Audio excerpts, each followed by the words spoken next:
ਕੀ ਹੋਇਆ ਜੇ ਚਾਰ ਕਿਤਾਬਾਂ ਪੜ੍ਹੀਆਂ ਨੇ, ਪੁੱਛਣ ਵਾਲੀਆਂ ਗੱਲਾਂ ਤੈਥੋਂ ਬੜੀਆਂ ਨੇ। ਸੋ ਅੱਜ ਦੇ ਖਾਸ ਸ਼ੋਅ ਦੇ ਵਿੱਚ ਮੈਂ ਸੁਖਨੈਬ ਸਿੰਘ ਸਿੱਧੂ ਸ਼ਾਮਲ ਹਾਂ ਜੀ, ਔਰ ਪੀਐਨਓ ਮੀਡੀਆ ਗਰੁੱਪ ਦੇ ਉੱਤੇ ਸਾਨੂੰ ਤੁਸੀਂ ਲਾਈਵ ਦੇਖ ਰਹੇ ਹੋ। ਹਫ਼ਤਾਵਾਰੀ ਪ੍ਰੋਗਰਾਮ ਹੁੰਦਾ ਬੋਲਡ ਵੌਇਸ ਕੁੱਕੀ ਗਿੱਲ ਹੋਰਾਂ ਦੇ ਨਾਲ, ਮੈਂ ਨਾਮ ਵੀ ਸਕਿਪ ਕਰ ਗਿਆ ਸੀ, ਮੈਨੂੰ ਬਦਾਮ ਖਾਣੇ ਪੈਣਗੇ। ਤੇ ਗਿੱਲ ਸਾਹਿਬ ਦਾ ਜਿਹੜਾ ਕੰਮ ਹੈ ਤੁਸੀਂ ਜਾਣਦੇ ਹੋ, ਔਰ ਖਾਸ ਕਰਕੇ ਉਹਨਾਂ ਦਾ ਕਿਸੇ ਵੀ ਮਸਲੇ ਦੇ ਉੱਤੇ ਐਨਾਲਿਸਿਸ ਹੈ ਜਿਹੜਾ, ਉਹ ਤੁਸੀਂ ਹਮੈਤੀ ਹੋ ਜਾਂ ਵਿਰੋਧੀ ਹੋ ਕਿਸੇ ਵੀ ਧਿਰ ਦੇ, ਤਾਂ ਵੀ ਪਸੰਦ ਕਰਦੇ ਹੋ, ਕਿਉਂਕਿ ਕੁਛ ਫੈਕਟਸ ਹੁੰਦੇ ਨੇ, ਕੁਛ ਉਹ ਤੱਥ ਹੁੰਦੇ ਨੇ ਜਿਹੜੇ ਸਾਹਮਣੇ ਲਿਆਉਣੇ ਲਾਜ਼ਮੀ ਹੁੰਦੇ ਨੇ। ਤੇ ਗੱਲਬਾਤ ਕਰਦੇ ਹਾਂ ਰਣਜੀਤ ਸਿੰਘ ਕੁੱਕੀ ਗਿੱਲ ਹੋਰਾਂ ਦੇ ਨਾਲ ਕੁਛ ਖਾਸ ਮਸਲਿਆਂ ਦੀ। ਤੁਸੀਂ ਕੋਈ ਵੀ ਸਵਾਲ ਕਰਨਾ ਹੋਵੇ ਸਾਨੂੰ ਲਿਖ ਕੇ ਮੈਸੇਜ ਭੇਜ ਸਕਦੇ ਹੋ, ਚੱਲਦੇ ਪ੍ਰੋਗਰਾਮ ਦੇ ਵਿੱਚ ਹੀ ਪੁੱਛਿਆ ਜਾਊਗਾ। ਸੋ ਮਿਲਦੇ ਹਾਂ ਜੀ ਕੁੱਕੀ ਗਿੱਲ। ਗਿੱਲ ਸਾਹਿਬ ਸਵਾਗਤ, ਸਤਿ ਸ਼੍ਰੀ ਅਕਾਲ ਜੀ। ਸਤਿ ਸ਼੍ਰੀ ਅਕਾਲ, ਥੈਂਕ ਯੂ।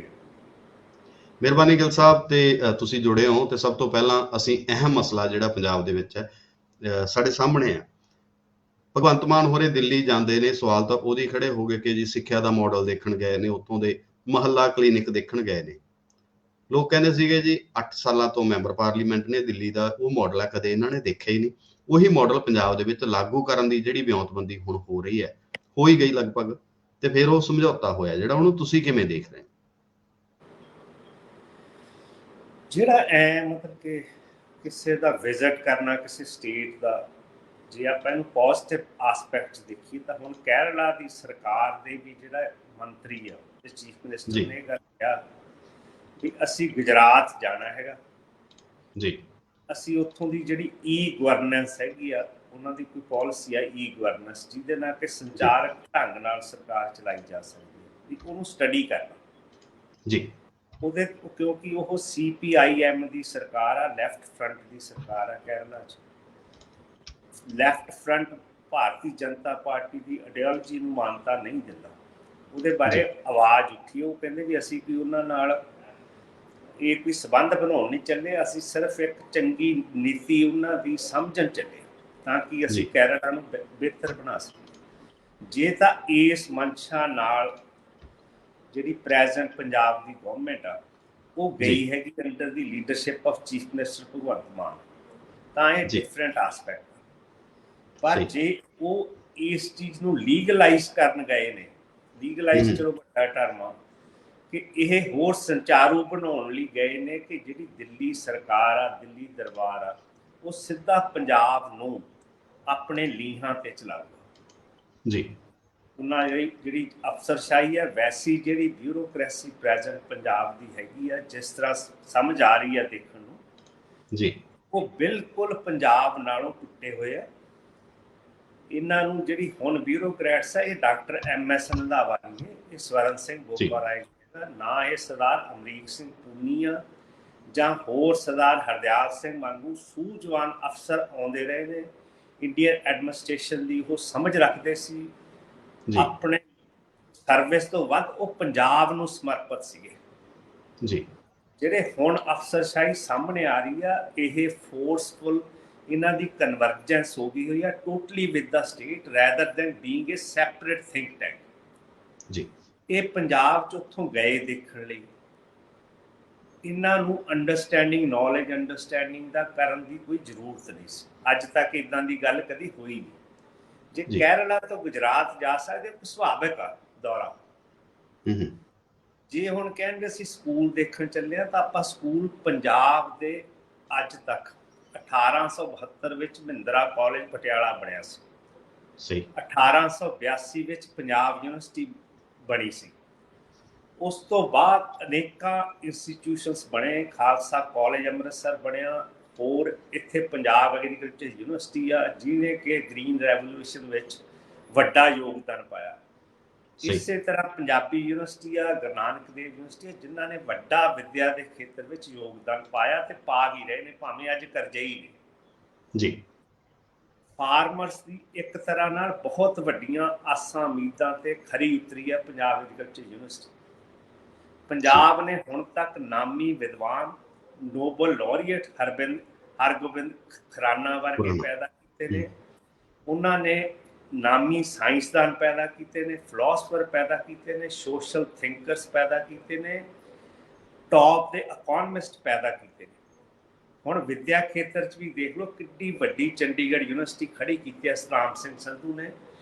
ਜੀ ਇਹ ਮੇਰਾ ਖਿਆਲ ਕੁਛ ਇਹ ਤੋਂ ਵੱਧ ਕਹਿਣ ਦੀ ਲੋੜ ਨਹੀਂ।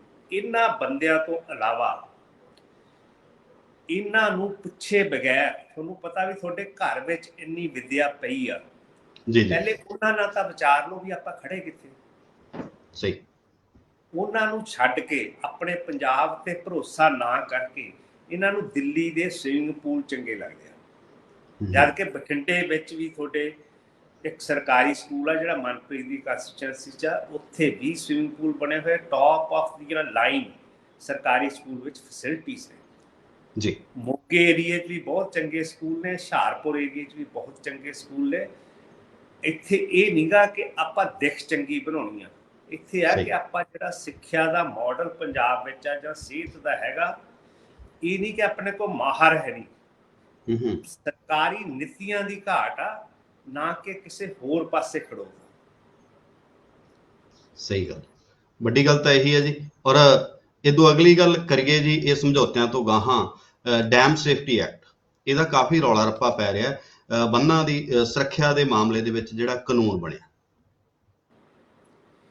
ਇਹ ਜਿਹੜੀ ਡੈਮ ਸੇਫਟੀ ਐਕਟ ਨਾ ਵੈਰੀ ਸੀਰੀਅਸ ਇਸ਼ੂ ਹੈਗਾ ਪੰਜਾਬ ਲਈ ਜੀ। ਆਪਾਂ ਇਹਦੇ ਤੋਂ ਆਉਣ ਤੋਂ ਪਹਿਲਾਂ ਮੈਂ ਸਿਰਫ ਇੱਕ ਜਿਹੜਾ ਉਹਨਾਂ ਦੇ ਦੌਰੇ ਨਾਲ 2 ਲਾਈਨਾਂ ਰਹਿੰਦੀਆਂ ਨੇ। ਜੇ ਇਹਨਾਂ ਨੇ ਸਿੱਖਿਆ ਬਾਰੇ ਸਿੱਖਣਾ, ਪੰਜਾਬ ਗੌਰਮੈਂਟ ਜੇ ਦਿਲੋਂ ਚਾਹੁੰਦੀ ਆ ਤਾਂ ਤੁੱਗਲਵਾਲ ਜਾ ਕੇ ਆਵੇ, ਜਿਹੜਾ ਕਿ ਹਰਗੋਬਿੰਦਪੁਰ ਤੋਂ ਕਾਹਨੂੰਵਾਨ ਦੀ ਸੜਕ ਤੇ ਸਥਿਤ ਇੱਕ ਪਿੰਡ ਵਿੱਚ ਸੰਸਥਾ ਹੈਗੀ, ਉੱਥੇ ਸਕੂਲ ਵੀ ਆ, ਉੱਥੇ ਕਾਲਜ ਵੀ ਆ ਕੁੜੀਆਂ ਦਾ ਜੀ। ਉਹ ਸੈਲਫ ਸਸਟੇਨੇਬਲ ਇੰਸਟੀਚਿਊਟ ਹੈਗਾ, 1976 ਦਾ ਉਹ ਐਗਜ਼ਿਸਟ ਕਰਦਾ, ਬਾਬਾ ਜੀ ਨੇ ਉੱਥੇ ਚਲਾਇਆ ਸੀਗਾ। ਉਸ ਬੱਚਿਆਂ ਨੂੰ ਕਿਰਤ ਕਰਨੀ ਸਿਖਾਈ ਜਾਂਦੀ ਆ, ਸਿੱਖਿਆ ਸਿਖਾਈ ਜਾਂਦੀ ਆ, ਤੇ ਕਿਵੇਂ ਸਿੱਖਿਅਤ ਕਰਨਾ ਆਉਣ ਵਾਲੀ ਜਨਰੇਸ਼ਨ ਨੂੰ ਉਹ ਸਿਖਾਇਆ ਜਾਂਦਾ। ਇਸੇ ਤਰ੍ਹਾਂ ਸੀਬਾ ਲਹਿਰਾ ਗਾਗਾ ਕੋਲੇ ਇੱਕ ਸਕੂਲ ਆ, ਜਿਹੜਾ school of education and awareness for the backward areas, ਜਿਹਦੇ ਨਾਲ ਭਗਵੰਤ ਮਾਨ ਆਪ ਤੇ ਕਰਮਜੀਤ ਅਨਮੋਲ ਉਸ ਜਿਹੜੇ ਬੰਦੇ ਦੀ ਉਹ ਸੰਸਥਾ ਢੀਂਡਸੇ ਦੀ ਉਹਦੇ ਨਾਲ ਜੁੜੇ ਰਹੇ ਜੀ। ਉਹ ਇੱਕ ਏਦਾਂ ਦੀਆਂ ਇਹ ਅਨੋਖੀਆਂ। ਗਿੱਲ ਸਾਹਿਬ, ਇਵੇਂ ਤਾਂ ਰਤੋਕੇ ਪਿੰਡ ਦਾ ਸਕੂਲ ਹੈ ਜਿੱਥੇ ਪਤੀ ਪਤਨੀ ਦੋਵੇਂ ਸਟੇਟ ਅਵਾਰਡੀ ਨੇ, ਔਰ ਉਹਨਾਂ ਬੱਚਿਆਂ ਦੀ ਲਿਖਾਈ ਹੈ ਜਿਹੜੀ ਨਾ ਉਹ ਕਮਾਲ ਦੀ ਹੁੰਦੀ ਹੈ, ਮੋਤੀਆਂ ਵਾਂਗੂ ਅੱਖਰ ਚਿਣੇ ਹੁੰਦੇ। ਮੈਂ ਬਹੁਤ ਵਾਰ ਦੇਖਿਆ। ਤੁਹਾਡੇ ਕੋਲੇ ਬਾਜੇ ਖਾਨੇ 'ਚ ਭਾਈ ਕੇ ਬਾੜੇ 'ਚ ਪ੍ਰਾਇਮਰੀ ਸਕੂਲ ਆ, ਉਹ ਰਜਿੰਦਰ ਹੋਰੇ ਬੜਾ ਸੋਹਣਾ ਕੰਮ ਕਰਦੇ ਆ ਜੀ। ਉਹਨਾਂ ਦੀ ਤਾਂ ਖਾਸੀਅਤ ਇਹ ਹੈ ਗਿੱਲ ਸਾਹਿਬ ਕਿ ਮੈਂ ਤਾਂ ਕਿਉਂਕਿ ਪਰਸਨਲੀ ਵੀ ਜਾਣਦਾ ਉਹਨਾਂ ਨੂੰ, ਉਹ ਸਵੇਰੇ 5 ਵਜੇ ਸਕੂਲ 'ਚ ਆ ਜਾਂਦੇ ਨੇ। ਐਚਟੀ ਤਾਂ ਨਹੀਂ ਹੈ, ਐਮਐਸਸੀ ਹੈ, ਸੌਰੀ, ਉਹ ਐਮਐਸਸੀ ਕਰਕੇ ਈਟੀਟੀ ਵਾਲੀ ਜਿਹੜੀ ਜੌਬ ਉਹਨਾਂ ਨੇ ਲਈ ਹੋਈ ਹੈ, ਪਤੀ ਪਤਨੀ ਵੀ ਉਹ ਵੀ ਉੱਥੇ ਨੇ, ਔਰ ਸਵੇਰੇ ਆ ਕੇ ਝਾੜੂ ਉਹ ਖੁਦ ਮਾਰਦੇ ਆ, ਔਰ ਨਾਲ ਹੀ ਕੱਪੜੇ ਰੱਖੇ ਨੇ। ਉਦੋਂ ਬਾਅਦ ਦੇ ਵਿੱਚ ਉਹ ਕਹਿੰਦੇ ਜੀ ਅਸੀਂ ਫਿਰ ਬਦਲ ਕੇ ਔਨ ਡਿਊਟੀ ਹੋਣਾ। ਆਪਣੇ ਤੌਰ ਦੇ ਉੱਤੇ ਸਾਰੇ ਸਟਾਫ ਨੇ ਯੂਨੀਫਾਰਮ ਲਈ ਹੁੰਦੀ ਹੈ, ਜ਼ਿੰਮੇਵਾਰੀਆਂ ਤਾਂ ਆਪ ਨੂੰ ਹੀ ਤੈਅ ਕਰਨੀਆਂ ਪੈਂਦੀਆਂ। ਮੈਨੂੰ ਲੱਗਦਾ ਧਨੌਲੇ ਕੋਲੇ ਇੱਕ ਸਕੂਲ ਆ, ਉੱਥੋਂ ਦਾ ਵੀ ਇਸੇ ਤਰ੍ਹਾਂ ਦਾ ਮਾਡਲ ਆ। ਜਿਹੜੇ ਟੀਚਰ ਦੀ ਤੁਸੀਂ ਗੱਲ ਕਰ ਰਹੇ ਆ, ਉਹਨੂੰ ਸਟੇਟ ਅਵਾਰਡ ਮਿਲਿਆ ਸੀ, ਪਰ ਉਹ ਜਿੱਦਣ ਲੈਣ ਜਾਣਾ ਸੀ ਉਹ ਆਫੀਸ਼ੀਅਲ ਡੇ ਸੀਗਾ। ਇਹ ਮੈਂ ਸਰਦਾਰ ਜਤਿੰਦਰ ਪੰਨੂ ਤੋਂ ਸੁਣੀ ਹੈਗੀ ਗੱਲ ਉਹਨਾਂ ਦੀ ਇੰਟਰਵਿਊ 'ਚ। ਮੈਂ ਸਾਰਾ ਕੁਝ ਖੁਦ ਦੇਖਿਆ ਹੋਇਆ ਜੀ ਉਹਨਾਂ ਥਾਵਾਂ ਤੇ ਜਾ ਕੇ। ਪੰਨੂ ਸਾਹਿਬ ਨੂੰ ਮੈਂ ਹੀ ਇਹ ਗੱਲਾਂ ਉਦੋਂ ਦੱਸੀਆਂ ਸੀ ਜਿੱਦੇ ਉਹ ਦਿੱਲੀ ਵਾਲੇ ਮਾਡਲ ਦੀ ਗੱਲ ਕਰਦੇ ਸੀ, ਜਿਹੜੇ ਸਕੂਲ ਦਾ ਤੁਸੀਂ ਪਹਿਲਾਂ ਜ਼ਿਕਰ ਕੀਤਾ ਉਹ ਵੀ। ਔਰ ਉੱਥੇ ਅਗਲੀ ਗੱਲ ਮੈਂ ਦੱਸਦਾ ਕਿ ਇਹੀ ਜਿਹੜਾ ਸਕੂਲ ਹੈ ਰਤੋਕਿਆਂ ਵਾਲਾ, ਇਹ ਭਗਵੰਤ ਮਾਨ ਦੀ ਕੌਂਸਟੀਚੁਐਂਸੀ 'ਚ ਆਉਂਦਾ, ਲੋਕ ਸਭਾ 'ਚ। ਔਰ ਉੱਥੇ ਜਿਹੜੀ ਗੱਲਬਾਤ ਹੋਈ, ਉਦੋਂ ਸਿੰਗਾਪੁਰ ਤੋਂ ਕੁਛ ਕੁ ਆਪਣਾ ਸਿੱਖ ਭਾਈਚਾਰੇ ਦਾ ਵਫਦ ਆਇਆ ਸੀ, ਉਹਨਾਂ ਨੇ ਸਕੂਲ ਨੂੰ ਪੇਂਟ ਕੀਤਾ ਸੀ, ਹੋਰ ਬੜਾ ਕੁਝ ਹੋਇਆ ਸੀ। ਉਦੋਂ ਭਗਵੰਤ ਮਾਨ ਹੋਰਾਂ ਨੇ ਸੋਹਣਾ ਕ੍ਰੈਡਿਟ ਲਿਆ ਸੀ ਉਸ ਮਾਮਲੇ 'ਚ ਕਿ ਸਾਡੀ ਹੱਲਾਸ਼ੇਰੀ ਨਾ ਆਇਆ। ਉਹ ਸਕੂਲ ਭੁੱਲ ਹੀ ਗਏ ਜੀ। ਆਹ ਹੀ ਗੱਲ ਕਹਿਣਾ ਚਾਹੁੰਦਾ ਕਿ ਪੰਜਾਬ 'ਚ ਨੌਲੇਜ ਦੀ ਘਾਟ ਨਹੀਂ। ਜਿਹੜੀ ਦਿੱਲੀ ਆ ਨਾ, ਜਿੱਥੇ ਵੀ ਇਹ ਮਾਡਲ ਲੈਣਗੇ, ਦਿੱਲੀ ਵਸਾਈ ਵੀ ਪੰਜਾਬ ਦੇ ਵਿਦਵਾਨਾਂ ਨੇ, ਚਾਹੇ ਉਹ ਜਵਾਹਰ ਲਾਲ ਯੂਨੀਵਰਸਿਟੀ ਆ, ਚਾਹੇ ਆਲ ਇੰਡੀਆ ਮੈਡੀਕਲ ਇੰਸਟੀਚਿਊਟ ਆ, ਚਾਹੇ ਦਿੱਲੀ ਯੂਨੀਵਰਸਿਟੀ ਆ, ਚਾਹੇ ਹੋਰ ਅਦਾਰੇ ਆ, ਚਾਹੇ ਰਾਸ਼ਟਰਪਤੀ ਭਵਨ ਆ, ਚਾਹੇ ਪਾਰਲੀਮੈਂਟ ਹੈ। ਸਿੱਖ ਠੇਕੇਦਾਰਾਂ ਨੇ ਇਹ ਬਣਾਏ ਨੇ। ਜਦੋਂ ਅੰਗਰੇਜ਼ ਕੈਲਕਟਾ ਤੋਂ ਦਿੱਲੀ ਆਏ ਨੇ, 7 ਪਰਿਵਾਰ ਸੀ ਸਿੱਖਾਂ ਦੇ ਜਿਨ੍ਹਾਂ ਨੇ ਦਿੱਲੀ ਬਣਾਈ ਆ। ਖੁਸ਼ਵੰਤ ਸਿੰਘ ਦੇ ਬਾਪ ਹੋਰਾਂ ਦਾ ਕਿੰਨਾ ਕੰਮ ਹੈ ਜੀ। ਦਾ ਪਰਿਵਾਰ ਆ, ਕੈਂਪਾ ਕੋਲਾ ਉਹਨਾਂ ਦਾ ਪਰਿਵਾਰ ਆ, ਪਤਵੰਤ ਸਿੰਘ ਉਹਨਾਂ ਦਾ ਪਰਿਵਾਰ ਆ, ਤਵਲੀਨ ਸਿੰਘ ਉਹਨਾਂ ਦਾ ਪਰਿਵਾਰ ਆ। 7 ਫੈਮਲੀਜ਼ ਨੇ ਇਹ। ਆਪਾਂ ਉੱਥੋਂ ਮਾਡਲ ਲੈ, ਇਹ ਮਾਡਲ ਦੀ ਗੱਲ ਨਹੀਂ ਹੈ। ਇਹ ਦਿੱਲੀ ਦਰਬਾਰ ਦਾ ਰਾਜ ਆ। ਮੈਂ ਬਾਰ-ਬਾਰ ਇਹ ਗੱਲ ਕਹਿ ਰਿਹਾ, ਪੰਜਾਬ ਨਾਲ ਖਾਸ ਕਰਕੇ ਸਿੱਖਾਂ ਨਾਲ ਹਮੇਸ਼ਾ ਦਿੱਲੀ ਦਾ ਵੈਰ ਰਿਹਾ। ਵੈਰ ਤਾਂ ਰਿਹਾ ਕਿ ਸਾਡੇ ਤੇ ਜ਼ਿਆਦਤੀਆਂ ਕਰਦੇ ਨੇ, ਅੱਜ ਵੀ ਕਰ ਰਹੇ ਨੇ ਜੀ। ਆ ਡੈਮ ਸੇਫਟੀ ਐਕਟ ਦੀ ਜਿਹੜੀ ਤੁਸੀਂ ਗੱਲ ਕੀਤੀ ਆ, ਇਹ ਲੇਟੈਸਟ ਵਾਰ ਆ, ਕਿਉਂਕਿ ਇਹ ਸਾਰਿਆਂ ਨਾਲੋਂ ਜ਼ਿਆਦਾ ਇਫੈਕਟ ਪੰਜਾਬ ਨੂੰ ਕਰਦਾ। ਸਾਡਾ SYL ਦਾ ਇਸ਼ੂ ਵਿੱਚ ਖੜਾ, ਭਾਖੜਾ ਬਿਆਸ ਮੈਨੇਜਮੈਂਟ ਦੇ ਵਿੱਚ ਜਿਹੜੀਆਂ ਤਬਦੀਲੀਆਂ ਹੋਈਆਂ ਸੀ ਉਹ ਡੈਮ ਸੇਫਟੀ ਐਕਟ ਦੇ ਅਧੀਨ ਹੋਈਆਂ ਨੇ।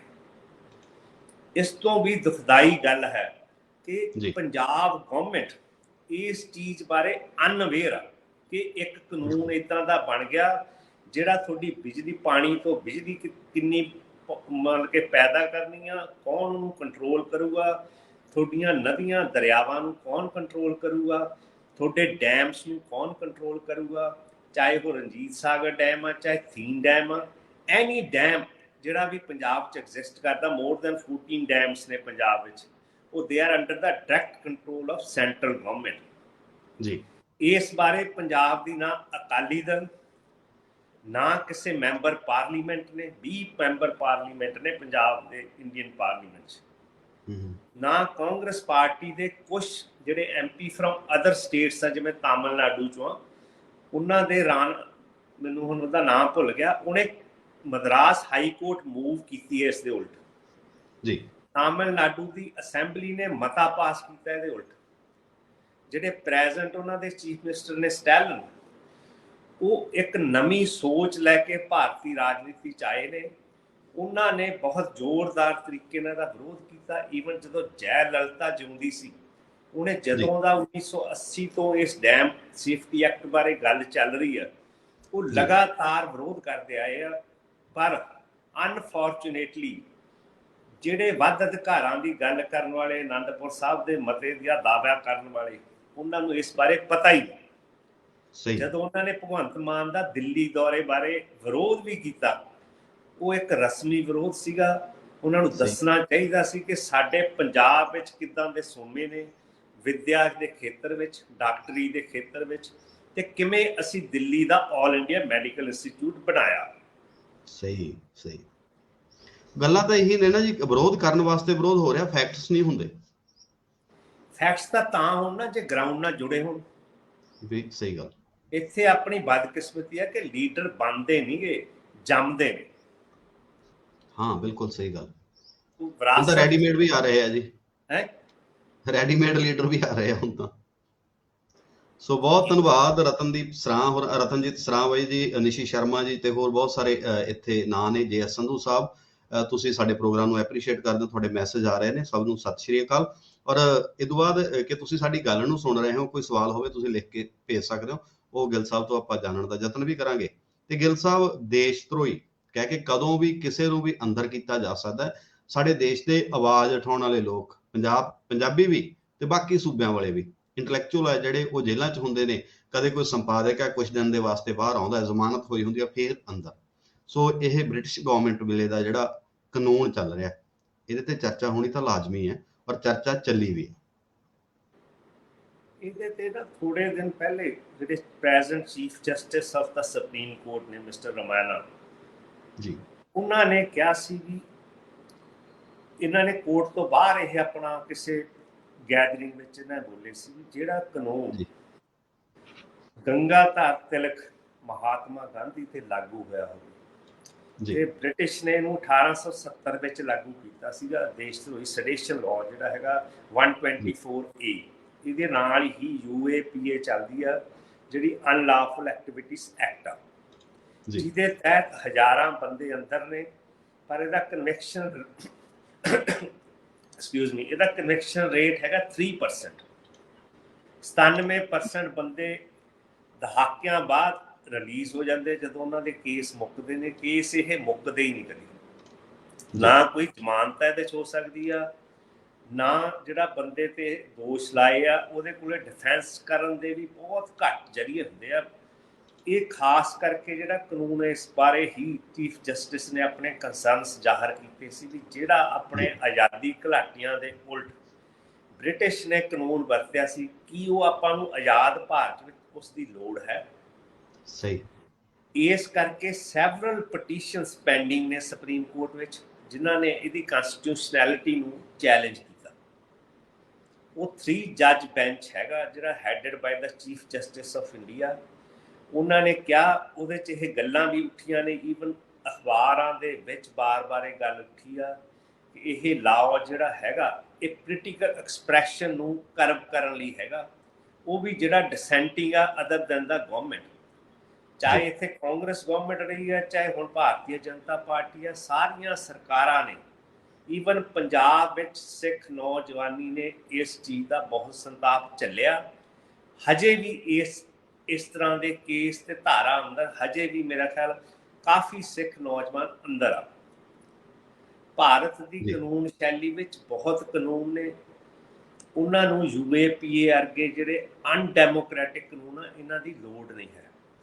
ਡਾਕਟਰ BR ਅੰਬੇਦਕਰ ਦਾ ਰਿਸ਼ਤੇਦਾਰ ਆਨੰਦ ਟੈਲਟੁੰਬਲੇ, ਉਹ ਇਸ ਕੇਸ ਅੰਦਰ ਆ। ਵਾਰਾ ਰਾਓ ਜਿਹੜਾ ਨਾਮੀ ਪੋਇਟ ਆ ਹੈਦਰਾਬਾਦ ਦਾ, ਉਹ ਅੰਦਰ ਆ।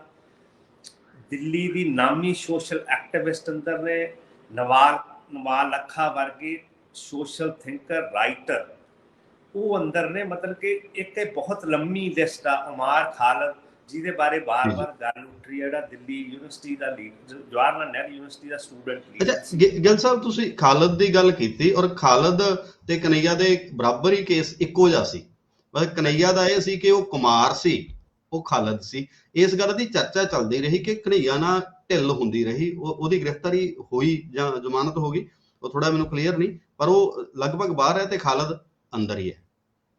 ਨਹੀਂ, ਜਿਹੜਾ ਕਨਈਆ ਕੁਮਾਰ ਦਾ ਉਹ ਕੇਸ ਡਿਫਰੈਂਟ ਆ ਜਿਹੜਾ ਤੁਸੀਂ ਨਹੀਂ, ਇੱਕ ਤਾਂ UAPA ਲੱਗਿਆ ਦੋਨਾਂ ਤੇ, JNU ਵਾਲਾ ਮੇਰੇ ਖਿਆਲ 'ਚ। ਉਹ GNU ਯੂਨੀਵਰਸਿਟੀ ਵਾਲਾ ਜਿਹੜਾ ਇਨਸੀਡੈਂਟ ਸੀ ਉਹਦੇ 'ਚ ਲੱਗਿਆ ਸੀਗਾ, ਉਹਦੇ 'ਚ ਇਹਦੀ ਵੀ ਬੇਲ ਹੋ ਗਈ ਸੀ।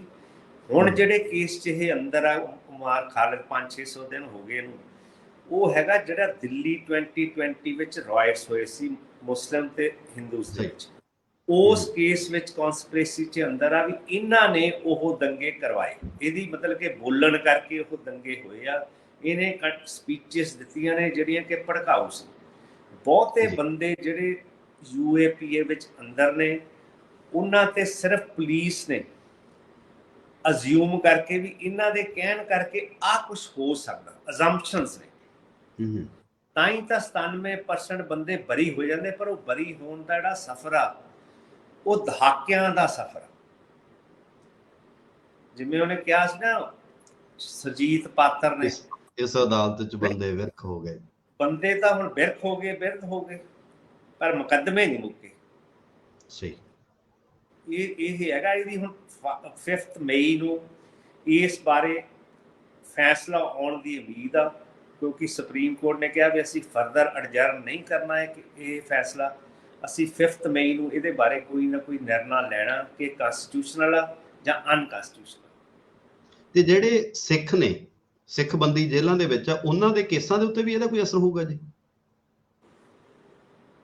ਉਹਨਾਂ ਦਾ ਇਹ ਹੈ ਵੀ ਜੇ ਇਹ ਕਾਨੂੰਨ ਅਨਕੰਸਟੀਟਿਊਸ਼ਨਲ ਡਿਕਲੇਅਰ ਹੁੰਦਾ, ਜਿਵੇਂ ਪਹਿਲੇ ਟਾਡਾ ਸੀ, ਜਿਹੜੇ ਪੁਰਾਣੇ ਬੰਦੇ ਬੰਦ ਨੇ, ਜਿਨ੍ਹਾਂ ਦਾ ਬੰਦੀ ਸਿੰਘਾਂ ਦਾ ਰੌਲਾ ਪੈ ਰਿਹਾ, ਉਹਨਾਂ 'ਚ ਕੁਛ ਕੇਸ ਜਿਹੜੇ ਉਹ ਟਾਡਾ ਦੇ ਨਾਲ ਆ। ਪਹਿਲੇ UAPA ਟਾਡਾ ਹੁੰਦਾ ਸੀ, ਜਦੋਂ ਟਾਡਾ ਦੀ ਵੈਲਿਡਿਟੀ ਮੁੱਕੀ, ਉਹਦੇ ਤੇ ਸਵਾਲ ਉੱਠੇ, ਉਹ ਵਾਪਸ ਲੈਣਾ ਪਿਆ, ਉਹਦੀ ਬਦਲਵੀਂ ਸ਼ਕਲ 'ਚ UAPA ਆਇਆ ਜੀ।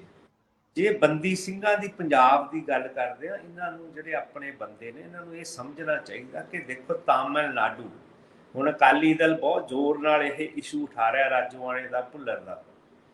ਤਾਮਿਲਨਾਡੂ ਅਸੈਂਬਲੀ ਨੇ 2018 ਦੇ ਵਿੱਚ ਜਿਹੜੇ ਰਾਜੀਵ ਗਾਂਧੀ ਕਤਲ ਕੇਸ ਵਿੱਚ ਬੰਦੇ ਬੰਦ ਆ ਜੀ, ਉਹਨਾਂ 3 ਜਣੇ ਹਨ ਕਿ 4 ਜਣੇ, ਇੱਕ ਲੇਡੀ ਆ ਨੰਦਨੀ, ਇੱਕ ਪਰਾਰੀ ਬਾਲਨ ਆ ਜੀ। ਇਹ ਪਟੀਸ਼ਨ ਸੁਪਰੀਮ ਕੋਰਟ ਵਿੱਚ ਹੁਣ ਪੈਂਡਿੰਗ ਆ, ਕਿਉਂਕਿ 2018 ਵਿੱਚ ਤਾਮਿਲਨਾਡੂ ਅਸੈਂਬਲੀ ਨੇ ਯੂਨੈਨਿਮਸਲੀ ਇਹਦੀ ਰਿਲੀਜ਼ ਦੇ ਆਰਡਰ ਕੀਤੇ ਸੀ ਵੀ ਇਹਨੂੰ ਛੱਡਣਾ ਚਾਹੀਦਾ। ਉਹਨਾਂ ਨੇ ਫਾਈਲ ਗਵਰਨਰ ਨੂੰ ਭੇਜਤੀ ਸੀ, ਗਵਰਨਰ ਨੇ ਡਿਊਟੀ ਬਾਉਂਡ ਸੀਗਾ ਕਿ ਉਹਦੇ ਤੇ ਐਕਟ ਕਰਦਾ, ਜੇ ਨਹੀਂ ਉਹਦੇ ਨਾਲ ਉਹਨੂੰ ਸਹਿਮਤੀ ਸੀ ਤਾਂ ਵਾਪਸ ਸਟੇਟ ਅਸੈਂਬਲੀ 'ਚ ਭੇਜਦਾ ਜਾਂ ਕੈਬਨਿਟ ਨੂੰ ਭੇਜਦਾ। ਉਹਨੇ ਉਹ ਵੀ ਨਹੀਂ ਕੀਤਾ, ਉਹਨੇ ਪ੍ਰੈਜ਼ੀਡੈਂਟ ਨੂੰ ਭੇਜਤਾ। ਉਹ ਜਿਹੜੀ ਐਕਟ ਗਲਤ ਹੋਣ ਕਰਕੇ ਉਹ ਸੁਪਰੀਮ ਕੋਰਟ 'ਚ ਚੈਲੰਜ ਹੋਇਆ। ਹੁਣ ਸੁਪਰੀਮ ਕੋਰਟ ਨੇ ਡਾਇਰੈਕਟ ਡਾਇਰੈਕਸ਼ਨਸ ਦਿੱਤੀਆਂ ਨੇ ਇੰਡੀਅਨ ਗਵਰਨਮੈਂਟ ਨੂੰ ਕਿ ਤੁਸੀਂ ਕਲੈਰੀਫਾਈ ਕਰੋ ਤੇ ਗਵਰਨਰ ਨੂੰ ਪੁੱਛੋ ਵੀ ਉਹਨੇ ਐ ਕਿਉਂ ਕੀਤਾ ਤੇ why not Perarivalan should be released ਵੀ he has served more than 20 years ਤੇ ਉਹਦੇ ਬਾਰੇ ਵੀ ਸਾਨੂੰ ਜਵਾਬ ਦਿਓ। ਉਹ ਵੀ ਮੇਰੇ ਖਿਆਲ ਫਸਟ ਵੀਕ ਆਫ ਮਈ ਦੇ ਵਿੱਚ ਡਿਸਾਈਡ ਹੋਣਾ ਜੀ। ਅਮਰਿੰਦਰ ਸਿੰਘ ਪੰਜਾਬ ਅਸੈਂਬਲੀ ਵਿੱਚ ਜਿੰਨਾ ਚਿਰ ਅਕਾਲੀ ਸਰਕਾਰ ਰਹੀ ਆ ਇਹਨਾਂ ਨੇ ਕਦੀ ਅਸੈਂਬਲੀ 'ਚ ਮਤਾ ਲਿਆਂਦਾ? ਸਹੀ ਗੱਲ। ਹੁਣ ਕਿਸ ਬੇਸ ਤੇ ਇਹ ਕਹਿ ਰਹੇ ਆ ਕਿ ਸਾਨੂੰ ਫਿਕਰ ਜਾਗ ਪਿਆ ਰਾਤੋਂ ਰਾਤ? ਗੱਲ ਤਾਂ ਉਹੀ। ਗਿੱਲ ਸਾਹਿਬ, ਅਮਰਿੰਦਰ ਸਿੰਘ ਹੋਰਾਂ ਨੇ ਇੱਕ ਸਵਾਲ ਲਿਖ ਕੇ ਭੇਜਿਆ ਆਪਣੇ ਦਰਸ਼ਕ ਨੇ। ਉਹ ਕਹਿੰਦੇ ਕਿ ਰਾਜ ਸਭਾ ਮੈਂਬਰ ਜਿਵੇਂ ਬਾਹਰਲੀ ਸਟੇਟ ਤੋਂ ਲੈ ਗਏ ਆ ਕਿ ਕੀ ਕਾਨੂੰਨ ਦੇ ਜ਼ਰੀਏ ਅਸੀਂ ਪੱਖ ਰੱਖ ਕੇ ਆਪਣੀ ਸਟੇਟ ਦੇ ਵਿੱਚੋਂ ਨੁਮਾਇੰਦੇ ਚੁਣਨ ਦੇ ਵਾਸਤੇ ਨਹੀਂ ਕਹਿ ਸਕਦੇ, ਕਿਉਂਕਿ ਮੈਂਬਰ ਉਸੇ ਸਟੇਟ ਚੋਂ ਚੁਣੇ ਜਾਣ ਜਿਹੜੇ ਸਟੇਟ ਦੇ ਹੋਣੇ ਚਾਹੀਦੇ ਆ, ਪੰਜਾਬ ਦੀਆਂ ਮੰਗਾਂ ਮਨਵਾਉਣ ਦੇ ਵਾਸਤੇ ਪੰਜਾਬ ਦੇ ਲੀਡਰ ਹੋਣੇ ਚਾਹੀਦੇ ਆ। ਇਹ ਕਨਸਟੀਟਿਊਸ਼ਨਲ ਕੁਐਸਚਨ ਆ, ਆਈ ਕੈਨਟ ਆਨਸਰ ਦੈਟ, ਕਿਉਂਕਿ ਐਂ ਤਾਂ ਡਾਕਟਰ ਮਨਮੋਹਨ ਸਿੰਘ ਵੀ ਅਸਾਮ ਤੋਂ ਚੁਣ ਕੇ ਆਉਂਦੇ ਰਹੇ। ਹਾਂ ਸਹੀ। ਮਤਲਬ ਕਿ ਸਾਰੇ ਡਿਫਰੈਂਟ ਜਿਹੜੇ ਸੀਗੇ ਰਾਜ ਸਭਾ ਦੇ ਵਿੱਚ, ਜਿਵੇਂ ਗੁਲਾਮ ਨਬੀ ਆਜ਼ਾਦ ਆ ਕਾਂਗਰਸ ਦੇ, ਉਹ ਹੈ ਪਿਰਤ ਤਾਂ ਇਹ ਕਾਂਗਰਸ ਨਹੀਂ ਪਾਈ ਜੀ ਅਸਲ ਦੇ ਵਿੱਚ। ਪਿਰਤ ਸ਼ੁਰੂ ਤੋਂ ਆਈ ਹੈਗੀ ਆ, ਕਿਸੇ ਨੇ ਅੱਜ ਤੱਕ ਇਹ ਚੈਲੰਜ ਨਹੀਂ ਕੀਤੀ। ਚੈਲੰਜ ਪੋਲੀਟੀਕਲ ਪਾਰਟੀਆਂ ਤਾਂ ਨਹੀਂ ਕਰਦੀਆਂ ਕਿਉਂਕਿ ਉਹਨਾਂ ਲਈ ਇਹ ਸੂਟੇਬਲ ਆਪਸ਼ਨਸ ਨੇ, ਜਿਹੜੇ ਹੋਰ ਉਹਨਾਂ ਦੇ ਲੀਡਰਸ ਰਹਿ ਜਾਂਦੇ ਨੇ ਉਹਨਾਂ ਨੂੰ ਇਹ ਐਡਜਸਟ ਕਰ ਲੈਂਦੇ। ਇੰਡੀਆ 'ਚ ਜਿਹੜੀ ਹੈ ਨਾ ਪਾਰਲੀਮੈਂਟਰੀ ਡੈਮੋਕ੍ਰੇਸੀ ਜੀ, ਇਹਦੇ ਤੇ ਹੁਣ ਬਹੁਤ ਵੱਡੇ ਸਵਾਲ ਉੱਠ ਰਹੇ ਆ ਦੁਨੀਆ ਪੱਧਰ ਤੇ। ਰੀਸੈਂਟ ਰਿਪੋਰਟ ਆਈ ਆ ਜਿਹੜੀ ਕਾਂਗਰੈਸ਼ਨਲ ਕਮਿਸ਼ਨ ਆ US ਦੀ, ਬੜੀ ਪਾਵਰਫੁਲ ਬੋਡੀ ਆ, international commission on international religious freedom. ਉਹਨਾਂ ਨੇ ਹੁਣ ਰਿਪੋਰਟ ਲਿਆਂਦੀ ਆ, ਉਹਨਾਂ ਨੇ ਬੜੇ ਗੰਭੀਰ ਦੋਸ਼ ਲਾਏ ਨੇ ਇੰਡੀਆ ਤੇ ਇੰਡੀਅਨ ਗਵਰਨਮੈਂਟ ਤੇ ਕਿ ਇਹ ਜਿਹੜਾ ਕੰਟਰੀ ਆ ਇਹਦੇ ਬਾਰੇ ਦੁਨੀਆ ਨੂੰ ਬਹੁਤ ਵਿਚਾਰ ਨਾਲ ਸੋਚਣਾ ਚਾਹੀਦਾ ਕਿ ਕੀ ਇੱਥੇ ਡੈਮੋਕ੍ਰੇਸੀ ਹੈਲਦੀ ਵੇ ਨਾਲ ਚੱਲ ਰਹੀ ਆ। ਇਹ 3 ਸਾਲ ਹੋ ਗਏ ਲਗਾਤਾਰ ਉਹ ਇਸ ਚਿੰਤਾ ਨੂੰ ਪ੍ਰਗਟਾ ਰਹੇ ਨੇ। ਉਹ ਜਿਹੜੀ ਕਮਿਸ਼ਨ ਆ ਪ੍ਰੈਜ਼ੀਡੈਂਟ ਆਫ ਦਾ USA ਵੱਲੋਂ 9 ਮੈਂਬਰ ਕਮਿਸ਼ਨ ਆ, ਜਿਹੜੀ ਐਮੀਨੈਂਟ ਪਰਸਨੈਲਿਟੀਜ਼ ਨੇ ਅਮਰੀਕਾ ਦੀਆਂ, ਉਹ ਉਸ ਕਮਿਸ਼ਨ ਦੇ ਮੈਂਬਰ ਨੇ। ਉਹ ਲੰਮੀ ਸਟੱਡੀ ਕਰਦੇ ਨੇ ਹਰ ਸਾਲ ਐਵਰੀ ਕੰਟਰੀ ਦੀ। ਉਹਨਾਂ ਚੋਂ 15 ਕੰਟਰੀ ਉਹਨਾਂ ਨੇ ਆਫ ਪਾਰਟਿਕੂਲਰ ਕੰਸਰਨ ਲਿਖੇ ਨੇ, ਉਹਨਾਂ ਚੋਂ ਟੌਪ ਤੇ ਇੰਡੀਆ ਜੀ। ਇਹ ਸ਼ੋਅ ਕਰਦਾ ਕਿ ਜਿਹੜੀ ਡੈਮੋਕ੍ਰੇਸੀ ਆ, ਐਂਟੀ ਡਿਫੈਕਸ਼ਨ ਲਾਜ਼ ਨੇ, ਉਹਦੇ ਨਾਲ ਇਹ ਹੈ ਕਿ ਲੈਜਿਸਲੇਟਰ ਜਿਹੜਾ ਹੁੰਦਾ he can't represent the will of the people but only the will of the party. ਜੀ। USA ਤੋਂ ਪ੍ਰੋਫੈਸਰ ਮੰਜੂ ਅਰੋੜਾ ਹੋਰੇ ਲਿਖਦੇ ਆ ਜੀ ਕਿ ਪੰਜਾਬ 'ਚ ਇਸ ਵੇਲੇ ਕਿਹੜੇ ਲੀਡਰ ਨੇ, ਪਰ ਲੀਡਰਲੈਸ ਪੰਜਾਬ ਹੈ ਜੀ ਹੁਣ। ਤੁਹਾਡਾ ਕੀ ਨਜ਼ਰੀਆ? ਆਪਾਂ ਤਾਂ ਬਹੁਤ ਚਿਰ ਦੀ ਗੱਲ ਕਹੀ ਰਹੇ, ਮਤਲਬ ਕਿ ਇਹ ਨਾ ਸੋਚੋ ਕਿ ਮੈਂਡੇਟ ਜਿਹੜਾ ਓਵਰਵੈਲਮਿੰਗਲੀ ਇੱਕ ਪਾਰਟੀ ਨੂੰ ਮਿਲਿਆ।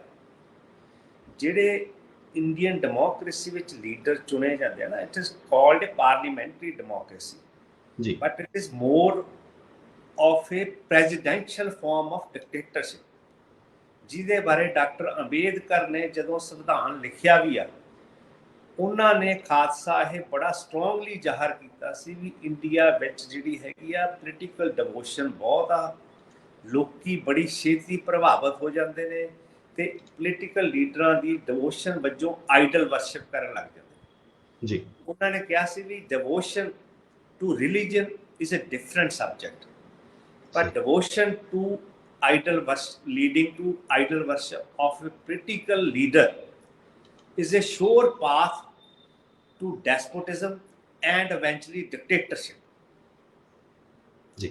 ਇਸ ਕਰਕੇ ਜਿਹੜਾ ਪੰਜਾਬ ਦਾ ਕੁਐਸਚਨ ਆ ਲੀਡਰਲੈਸ ਹੋਣ ਦਾ, ਇਹ ਹੁੰਦਾ ਵੀ ਉਹ ਕਹਿੰਦੇ ਆ ਨਾ ਵੀ ਸੁਰਜੀਤ ਪਾਤਰ ਨੇ, ਮੈਂ ਦੁਬਾਰਾ ਕੋਟ ਕਰਦਾ, ਕਹਿੰਦਾ ਵੀ ਮੱਛੀਆਂ ਨਾ ਪਾਣੀ ਤੋਂ ਅੱਕ ਗਈਆਂ, ਕਹਿੰਦੇ ਸੀ ਦੂਰ ਦਾ ਪਾਣੀ ਦੇਖ ਕੇ ਆਉਂਦੇ ਵੀ ਪਰੇ ਪੱਥਰ ਚੱਟ ਕੇ ਆਉਂਦਾ। ਜਦੋਂ ਜਾਂਦੇ ਉੱਥੇ ਪੱਥਰ ਹੁੰਦਾ, ਪੱਥਰ ਚੱਟ ਕੇ ਜਦੋਂ ਵਾਪਸ ਮੁੜਦੀਆਂ, ਜਿਹੜੇ ਪਾਣੀ 'ਚੋਂ ਆਉਣਾ ਚਾਹੁੰਦੇ ਹੁੰਦੀਆਂ ਉਹ ਪਾਣੀ ਸੁੱਕ ਚੁੱਕਿਆ, ਉਹ ਪਾਣੀ ਵੀ ਪੱਥਰ ਬਣ ਚੁੱਕਿਆ। That's what is happening. Last ਸਵਾਲ ਹੈ ਗਿੱਲ ਸਾਹਿਬ ਅੱਜ ਦੇ ਪ੍ਰੋਗਰਾਮ ਦਾ, ਉਸ ਤੋਂ ਬਾਅਦ ਜੇ ਕਿਸੇ ਦਾ ਸਵਾਲ ਹੋਇਆ ਆਪਾਂ ਉਹ ਤੇ ਗੱਲ ਕਰਾਂਗੇ। ਇਹ ਹੈ ਕਿ ਅਰਵਿੰਦ ਕੇਜਰੀਵਾਲ ਅਕਸਰ ਉਦੋਂ ਕਿਉਂ ਚੁੱਪ ਰਹਿੰਦੇ ਨੇ ਜਦੋਂ ਦੋ ਭਾਈਚਾਰਿਆਂ ਦਾ ਕਲੈਸ਼ ਹੁੰਦਾ। ਸ਼ਾਹੀਨ ਬਾਗ ਦੇ ਵਿੱਚ ਘਟਨਾ ਵਾਪਰਦੀ ਹੈ, ਅਰਵਿੰਦ ਕੇਜਰੀਵਾਲ ਚੁੱਪ ਹੈ। JNU ਦੇ ਵਿੱਚ ਕਲੈਸ਼ ਹੁੰਦਾ, ਕੇਜਰੀਵਾਲ ਚੁੱਪ ਹੈ। ਜਹਾਂਗੀਰਪੁਰੀ ਵਾਲੇ ਮਾਮਲੇ ਦੇ ਵਿੱਚ ਓਲੀ ਜੀ ਆਵਾਜ਼ ਕੱਢੀ, ਉਹ ਵੀ ਹਿੰਸਾ ਵਾਲਿਆਂ ਦੇ ਖਿਲਾਫ ਕੱਢੀ, ਕਿ ਉੱਥੇ ਪੱਥਰ ਕਿਉਂ ਚੱਲੇ। ਅਸਲ ਜਿਹੜੀ ਗੱਲ ਸੀ, ਉੱਥੇ ਚੁੱਪ ਰਹਿਣ ਦਾ ਕਾਰਨ ਕੀ ਹੈ ਕਿ ਦੋ ਜਿਹੜੇ ਇਹੋ ਜਿਹੇ ਸੂਬੇ ਨੇ, ਹਿਮਾਚਲ ਤੇ ਗੁਜਰਾਤ, ਕਿ ਉੱਥੇ ਹਿੰਦੂ ਭਾਈਚਾਰੇ ਦੀ ਵੋਟ ਜ਼ਿਆਦਾ ਹੈ। ਜਿਹੜੇ ਹੈ ਨਾ, ਮੈਂ ਪੜ੍ਹ ਰਿਹਾ ਸੀ ਲੇਟਲੀ ਇੱਕ op-ed ਪੀਸ, ਉਹਨਾਂ ਨੇ ਕਿਹਾ ਸੀ ਦ ਮੇਕਿੰਗ ਆਫ ਭਗਤ ਸਿੰਘ। ਜਿਹੜਾ ਪੰਜਾਬ 'ਚ ਫੋਟੋਆਂ ਬਦਲੀਆਂ ਨੇ ਭਗਤ ਸਿੰਘ ਦੀਆਂ ਲਾਈਆਂ ਨੇ, ਭਗਤ ਸਿੰਘ ਦੀ ਸੋਚ ਤਾਂ ਸਮਝੇ ਨਹੀਂ ਵੀ ਉਹ ਕੀ ਚਾਹੁੰਦਾ ਸੀ। ਉਹ ਜੋ ਕੁਛ ਵਰਤਾਰਾ ਹੁਣ ਭਾਰਤ ਵਿੱਚ ਵਰਤ ਰਿਹਾ ਜਾਂ ਜਿਸ ਤਰ੍ਹਾਂ ਦੀਆਂ ਰਾਜਨੀਤੀਆਂ ਚੱਲ ਰਹੀਆਂ, ਉਹਦੇ ਉਲਟ ਹਮੇਸ਼ਾ ਬੋਲਿਆ, ਮਰਦੇ ਦਮ ਤੱਕ ਬੋਲਿਆ ਜੀ। ਉਹ ਕਹਿੰਦੇ ਵੀ ਉਹਨਾਂ ਲਿਖਿਆ ਸੀ ਵੀ ਜਦੋਂ ਕੇਜਰੀਵਾਲ ਹੋਂਦ ਚਾਹੀਏ ਦੀ ਪਾਰਟੀ, ਉਦੋਂ ਇਹਨਾਂ ਨੇ ਮਹਾਤਮਾ ਗਾਂਧੀ ਦੀ ਤਸਵੀਰ ਲਾਈ ਹੁੰਦੀ ਸੀ ਕੰਧਾਂ ਤੇ, ਟੋਪੀ ਵੀ ਉਦਾਂ ਦੀ ਪਾਈ ਸੀ, ਗਾਂਧੀ ਬਣ ਲਈ ਕਿ ਗਾਂਧੀਅਨ ਵੇ ਆ ਸਾਡੀ। ਹੁਣ ਉਹ ਗਾਂਧੀਅਨ ਵੇ ਜਿਹੜੀ ਹੈਗੀ ਬਣ ਗਈ ਭਗਤ ਸਿੰਘ ਵੇ ਜੀ। ਉਹ ਤਾਂ ਬਣ ਗਈ ਕਿ ਇਸ ਪਾਰਟੀ ਦੀ ਨਾ ਕੋਈ ਆਈਡੀਓਲੋਜੀ ਆ, ਇਹਨਾਂ ਦਾ ਸਿਰਫ ਤੇ ਸਿਰਫ ਇਲੈਕਟੋਰਲ ਗੇਨਸ ਇਹਨਾਂ ਦੀ ਪਾਲਿਸੀ ਆ।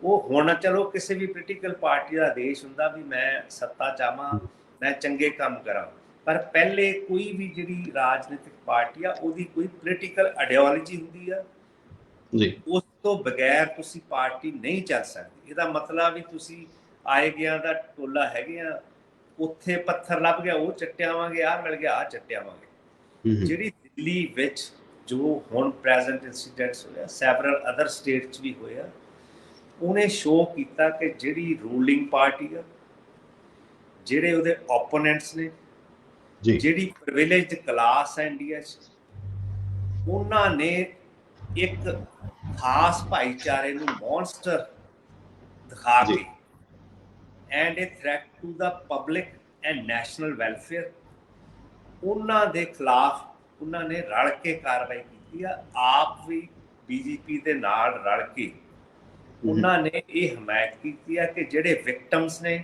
ਉਹੀ ਅਕਿਊਜ਼ਡ ਬਣਾ ਦਿੱਤੇ ਗਏ ਨੇ।